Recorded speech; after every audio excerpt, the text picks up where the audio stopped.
আমি আজ পর্যন্ত এদেরকে নিয়ে কোনো মন্তব্য করিনি, তবে না পারতে আজ দু একটি কথা বলছি অন্যদের স্বার্থে। আমি জানি না এদের মধ্যে কে দোষী, তবে এটা বলতে পারি যে ওদেরকে শয়তানে কাবু করে ফেলেছে। দুনিয়ার নেশা, জৈবিক চাহিদা এদের একজনকে লজ্জাহীন করে তুলেছে। তালাক হচ্ছে একমাত্র বৈধ বা হালাল বিধান, যা আল্লাহর খুবই অপছন্দের একটি জিনিস। রাসূল সাল্লাল্লাহু আলাইহি সাল্লাম বলেছেন, আল্লাহ তাআলার কাছে সবচেয়ে ঘৃণিত হালাল বিষয় হলো তালাক। যার কারণে এই ঘৃণিত হালাল বিষয়টি আল্লাহ তাআলা তার সবচেয়ে প্রিয় বান্দা রাসূল সাল্লাল্লাহু আলাইহি সাল্লামের জন্যই হারাম করেছেন।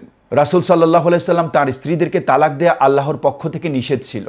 আল্লাহ তাআলা চাননি যে তার প্রিয় রাসূল এই জঘন্য হালাল কাজটি করুক, তাই রাসূল সাল্লাল্লাহু আলাইহি সাল্লাম তার স্ত্রীদেরকে তালাক দেয়া আল্লাহর পক্ষ থেকে নিষেধ ছিল।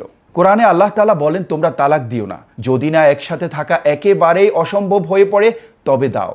অথচ আজ আমরা অতি উৎসাহের সাথে নতুন স্বপ্ন নিয়ে এই তালাক বিনিময় করছি।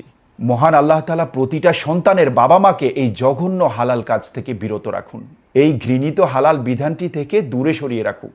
আর আল্লাহ যেন বাবা মাদেরকে সঠিক বুঝ দান করেন, তারা যেন তাদের সন্তানের সুখ এবং একটি সুন্দর জীবনের জন্য তালাকের মতো জঘন্য একটি বিধান থেকে যেন দূরে রাখেন।